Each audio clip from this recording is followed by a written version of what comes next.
మంచిర్యాల జిల్లా నస్పూర్లోని భరోసా కేంద్రాన్ని రామగుండం సిపి శ్రీనివాస్ ఆకస్మికంగా తనిఖీ చేశారు. ఇక భరోసా కేంద్రంలో ఉన్న పరిసరాలను ఆయన పరిశీలించారు. బాధితులకు సరైన సమయంలో నిధులు వస్తున్నాయా లేదా అని అడిగి తెలుసుకున్నారు.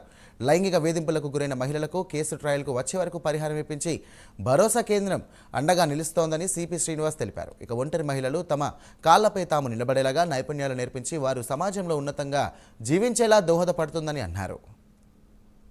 ఈ 1 year లో వాళ్ళ యొక్క యాక్టివిటీస్ అంతా ఎట్లా ఉన్నాయి, ఎంతవరకు విక్టిమ్స్ కి సపోర్ట్ చేస్తున్నారు, ఆ కేసెస్ ఎంతవరకు కోర్టులో దాన్ని ప్రాసెస్ చేస్తున్నారు, వాళ్ళకి ఏమైనా ఇబ్బందులు, తర్వాత లీగల్ నీడ్ కానీ వాళ్ళు అడిగిన ఇస్తున్నారా లేదా, తర్వాత వాళ్ళకి ఫండ్స్ వస్తున్నాయా లేదా. ఆల్రెడీ మేము 7th లోపల ఫండ్స్ అన్ని రిలీజ్ చేస్తున్నాము, వాళ్ళకి 10th లోపల క్రెడిట్ అయిపోతున్నాయి. సో ఇక్కడ నేనేమంటున్నా అంటే ఈ రేప్ కేసెస్ కానీ, పోక్సో కేసెస్ కానీ, ఇంకా ఎనీ రిలేటెడ్ ఉమెన్ కేసెస్ ఇక్కడ వచ్చి వాళ్ళకి గ్రీవెన్స్ చెప్పుకొని వాళ్ళది, ఎందుకంటే బయట వచ్చి పోలీస్ స్టేషన్కి వచ్చి ఒక ఇన్హిబిషన్ ఉంటుంది. భరోసా సెంటర్లు అంటే మొత్తం లేడీసే ఉంటారు.